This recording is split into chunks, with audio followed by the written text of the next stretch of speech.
perkenalkan, nama saya Ceria Nurhayati. Saya dosen tetap Prodi Profesi Nurse Tikes Hang Tuah Surabaya.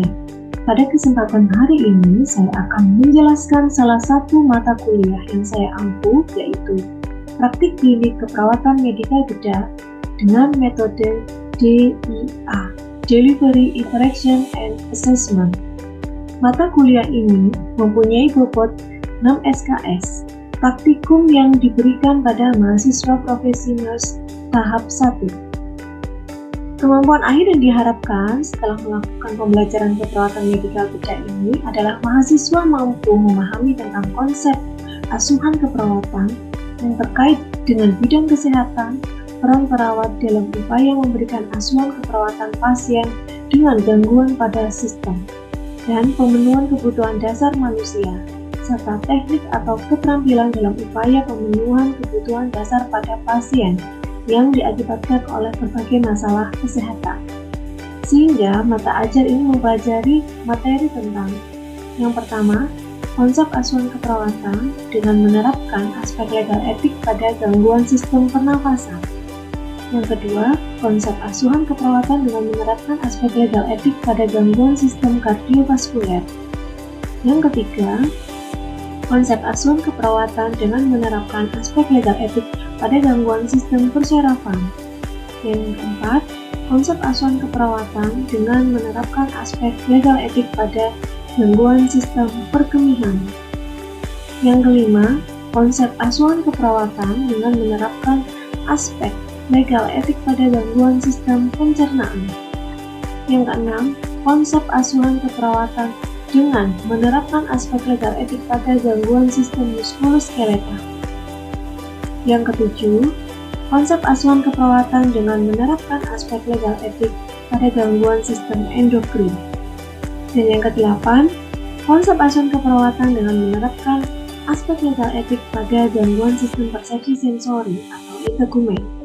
Dan yang terakhir, yakni konsep asuhan keperawatan dengan menerapkan aspek legal etik pada gangguan sistem imun hematologi. Sistem pembelajaran yang saya gunakan adalah blended learning, yaitu kombinasi pembelajaran online atau daring dan tatap muka. Model pembelajaran yang saya gunakan adalah problem-based learning.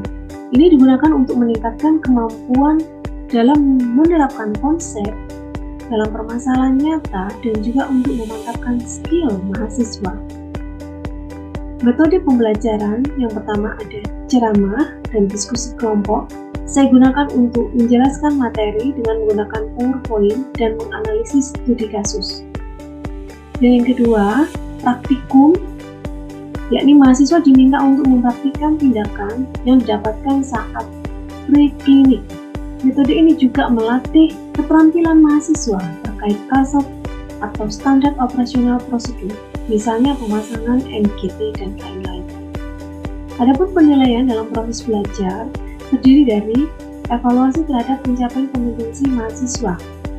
Meliputi yang pertama, pengetahuan dengan bobot 50%. Di antaranya ada kelengkapan laporan pendahuluan dengan bobot 15%, kelengkapan laporan asuhan keperawatan dengan bobot 15%, responsi atau student oral case analysis SOCA 10%, dan terakhir yakni menguasai SPO kurang lebih 10%. Kemudian penilaian yang kedua yakni sifat dan skill motor kurang lebih 20%. Yang terdiri atas presensi atau kehadiran wajib 100% dengan bobot 5%, dan yang kedua disiplin 5%, beretika 10%. Dan penilaian yang ketiga yakni evaluasi akhir praktik klinik senilai 30% yang terdiri atas seminar 10%, penkes atau penyuluhan 10%, kemudian UAS 10%. Demikian yang bisa saya sampaikan terkait deskriptif mata ajar keperawatan medikal bedah, dan selanjutnya saya akan menunjukkan video saya saat mengajar keperawatan medikal bedah dengan topik pemasangan NGT. Mari kita simak video berikut ini. Terima kasih. Ya, baik. Bismillahirrahmanirrahim. Assalamualaikum warahmatullahi wabarakatuh. Selamat pagi dan salam sejahtera bagi kita semua. Ya, hari ini kita akan menyimak materi ya sesuai dengan kontrak kemarin ya, bahwa mahasiswa yang akan melaksanakan praktik klinik di rumah sakit ya tentunya harus dinyatakan lulus preklinik atau ujian OSCE skill ya pada seluruh sistem yang akan dilewati. Salah satunya skill yang terdapat pada sistem endokrin yaitu SOP pemasangan NGT. Kemudian materi ini akan diujikan dalam ujian OSCE di Laboratorium Stikes Hang Tuah Surabaya. Baik, Bu C akan izin share screen. Apakah sudah terlihat? Siap sudah, Bu. Terima kasih. Jalan? Siap tidak, Bu? Siap tidak. Tidak, oke. Mohon maaf, berarti untuk slideshow-nya saya matikan ya. Kita lanjutkan bahwa setelah pembelajaran ya, peserta didik itu diharapkan mampu yang pertama menjelaskan pengertian dari NGT. Ya, yang kedua menjelaskan tujuan utama pemasangan NGT. Kemudian yang ketiga, diharapkan mampu menjelaskan indikasi dan kontraindikasi pemasangan NGT.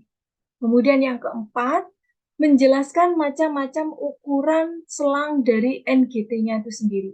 Kemudian yang kelima, ya, mampu menjelaskan dan menyebutkan alat-alat yang digunakan untuk pemasangan NGT. Yang keenam, menjelaskan teknik pengukuran dalam pemasangan selang NGT. Kemudian yang ketujuh, mahasiswa mampu menjelaskan edukasi apa saja yang harus diberikan pada pasien maupun keluarga setelah dilakukan pemasangan NGT.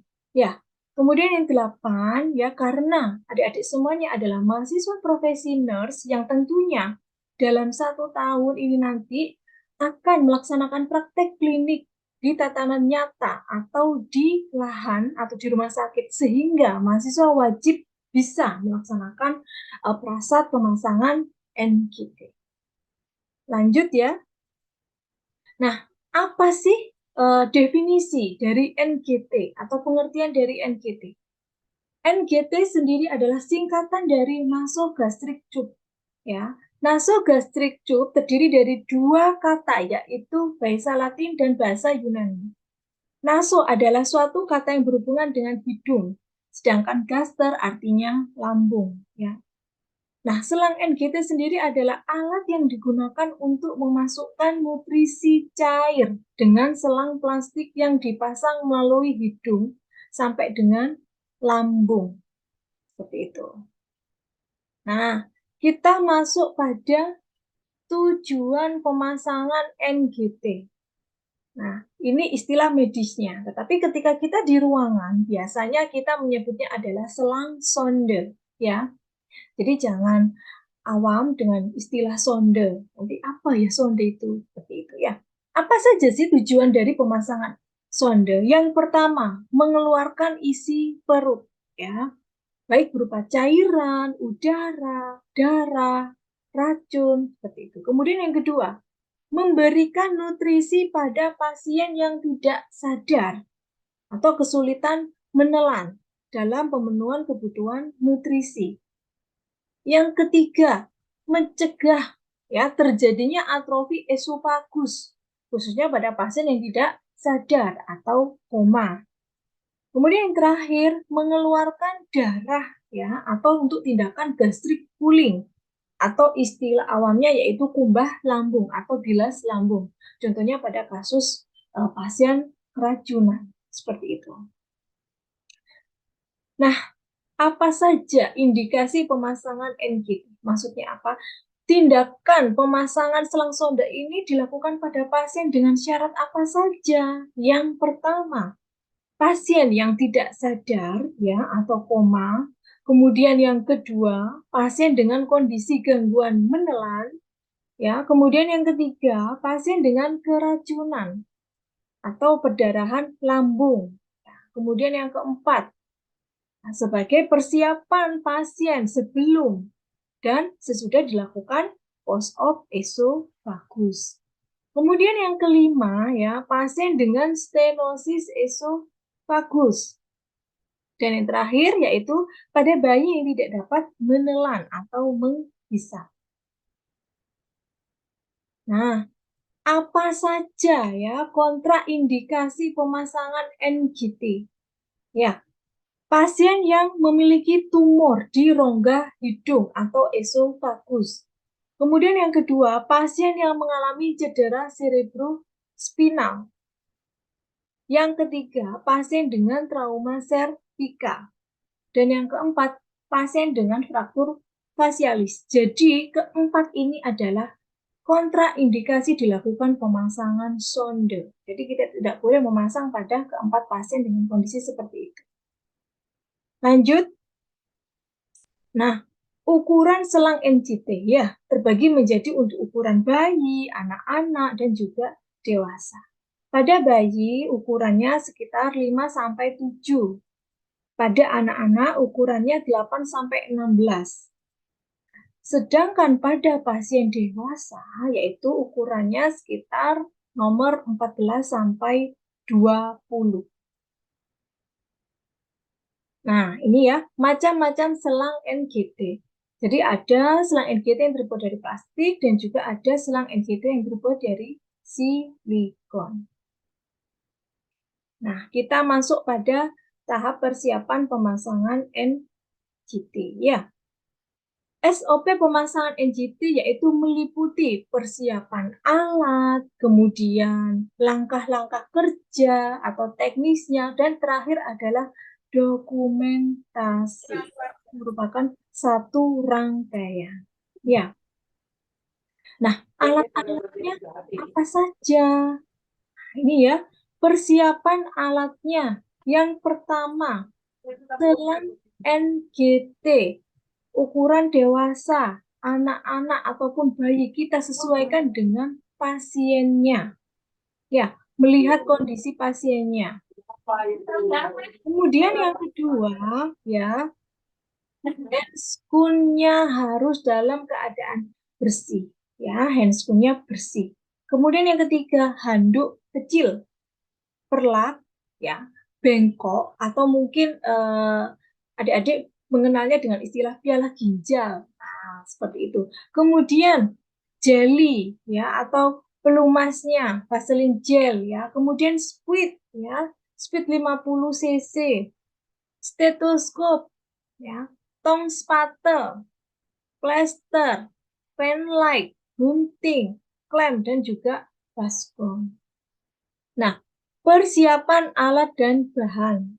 Nah, itu ya ada selang NGT. Jadi harus paham betul ya yang mana yang dikatakan selang NGT. Jangan sampai mahasiswa keliru karena hampir mirip selang NGT sama dengan selang suction. Ya, jadi jangan keliru ambil, nanti ambilnya selang suction. Jadi dilihat ya, NGT itu hanya satu seperti itu ya. Ada yang bentuknya terbuka seperti itu, ada yang memang dengan menggunakan penutup. Nah, kemudian yang kedua ini ya, handscoon ya. Kemudian ada handuk kecil, perlak, bengkok atau piala ginjal, jelly, atau lubrikan. Nah, itu ya untuk spreadnya ya.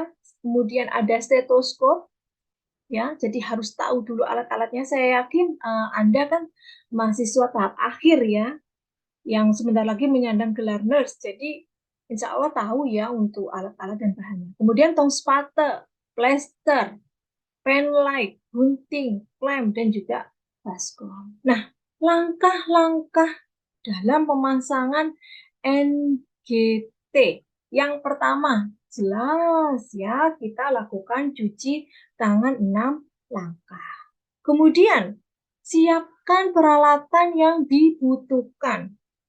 Setelah peralatan siap, ya jangan lupa kita meminta izin pada pasien untuk dilakukan pemasangan NGT. Jelaskan tujuannya, kalau pasiennya sadar, kalau pasiennya tidak sadar, kita sampaikan kepada keluarganya, apa sih tujuannya, seperti itu. Ya, setelah itu bawa peralatan di sebelah kanan pasien. Ingat, kita sebagai seorang perawat yang akan memberikan tindakan keperawatan atau memberikan asuhan keperawatan, kita harus selalu berada di sebelah kanan pasien. Ya, kemudian kondisi lubang hidung kita cek ya, apakah ada sumbatan, ya, apakah ada darah yang mengalir dari salah satu lubang hidung. Nah, kemudian kalau pasiennya sadar, ini saya ambil contoh untuk pada kasus pasien yang sadar ya. Jadi anjurkan pasien untuk rileks, jangan tegang Pak ya, tetap rileks.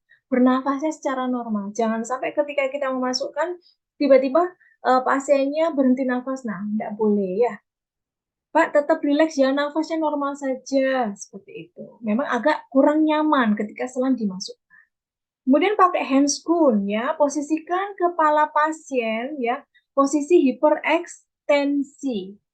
Kemudian lanjut ya, pasang handuk di dada pasien ya untuk menjaga kebersihan.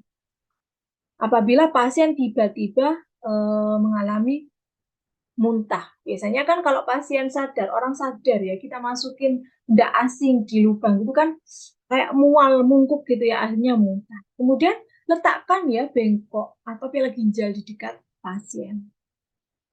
Nah, ini ya, mengukur selang sonde ya yang akan dimasukkan itu ada dua metode. Yang pertama metode tradisional dan yang kedua adalah metode Hansen. Ya, kalau metode tradisional, jadi ukur jarak ya, mulai dari ujung hidung ke telinga bagian bawah, kemudian dari telinga turun ke prosesus sifoideus ke PX ya. Di sini ya. Kemudian metode Hansen ya, langsung tandai 50 cm ya pada selang. Kemudian dilakukan pengukuran dengan metode tradisional.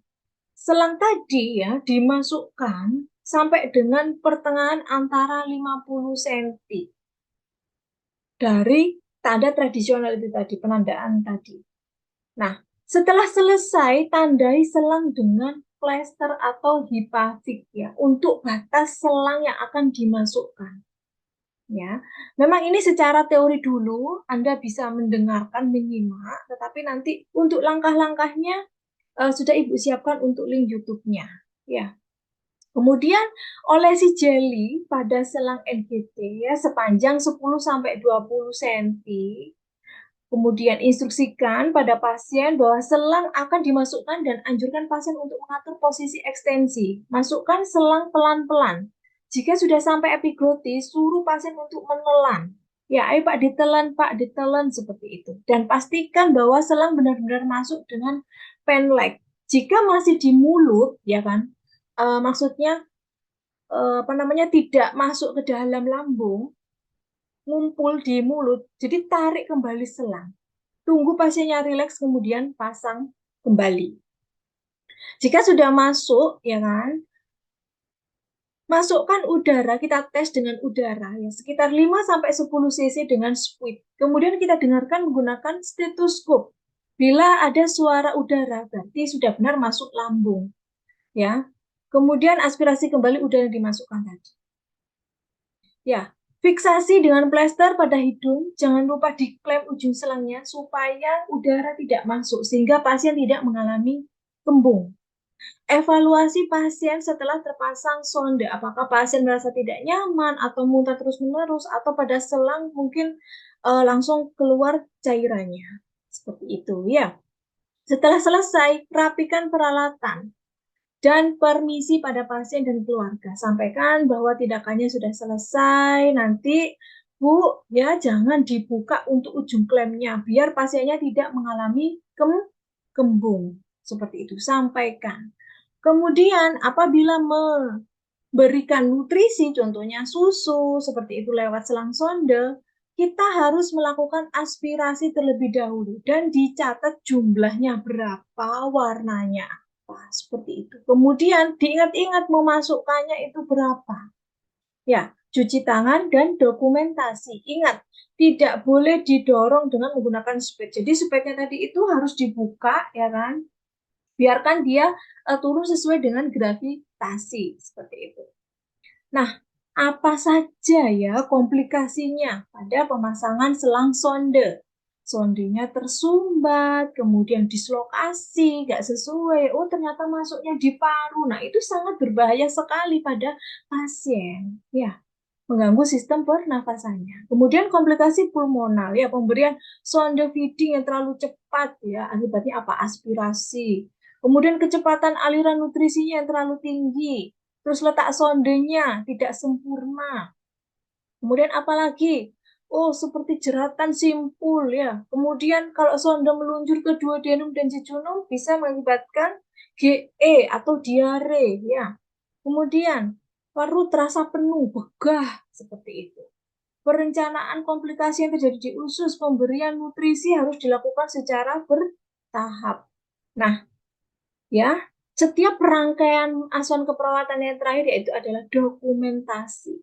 Ya, dokumentasikan pemasangan NGT sehingga jelas siapa yang memasang, jam berapa, ukuran selang nomor berapa, seperti itu ya. Catat hal-hal berikut pada lembar dokumentasi. Tanggal, waktu, pemasangan selang NGT, warna dan jumlah drainase, ukuran tipe selang, kemudian toleransi pasien terhadap prosedur. Catatan pentingnya yakni link YouTube video pembelajaran SOP ya. Ini merupakan video SOP yang sudah Ibu buat ya. Bekerja sama dengan kakak tingkat kalian ya. Ini sudah merupakan hak cipta, hak milik Buce ya. Bisa diakses link tersebut di YouTube Stikes Hang Tuah Surabaya. Nah, juga diingat ya, pengumpulan tugas, akses buku panduan praktik klinik profesi nurse KMB, beserta nanti kita ujian akhir semester, linknya akan Ibu share di Google Classroom. Di situ juga sudah saya cantumkan. Seperti itu. Ya.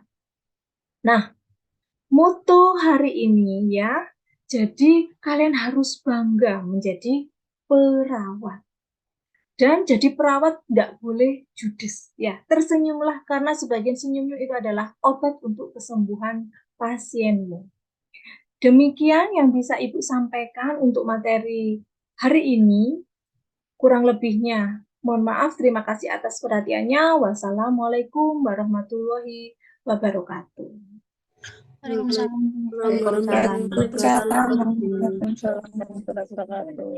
Ya, ada pertanyaan? Izin bertanya, Bu. Ya, silahkan. Izin, Bu. Untuk materi PPT-nya, apakah nanti akan di-share, Bu? Ya, terima kasih. Setiap ya materi, kemudian buku panduan, link semuanya akan Ibu share baik di grup WA kelas ya maupun di Google Classroom. Untuk linknya sudah didapatkan oleh mahasiswa ya. Saya rasa linknya sudah saya share ke grup leader atau grup PJMK. Iya. Siap, Bu. Siap sudah, Bu. Ya, terima kasih Sisi ya PJMK-nya ya. Lanjut. Ada pertanyaan lagi atau sudah jelas ya? Mohon izin bertanya, Bu. Oke, silahkan. Siapa namanya sebutkan? Mohon izin bertanya, nama saya Miftahul Jannah. Mohon izin bertanya, Bu, apakah untuk pemasangan NGT juga perlu dilakukan inform consent? Terima kasih, Bu. Ya, pemasangan NGT. Pemasangan NGT itu kan merupakan tindakan keperawatan. Ya, jadi perlu dilakukan inform consent. Apa sih itu inform consent?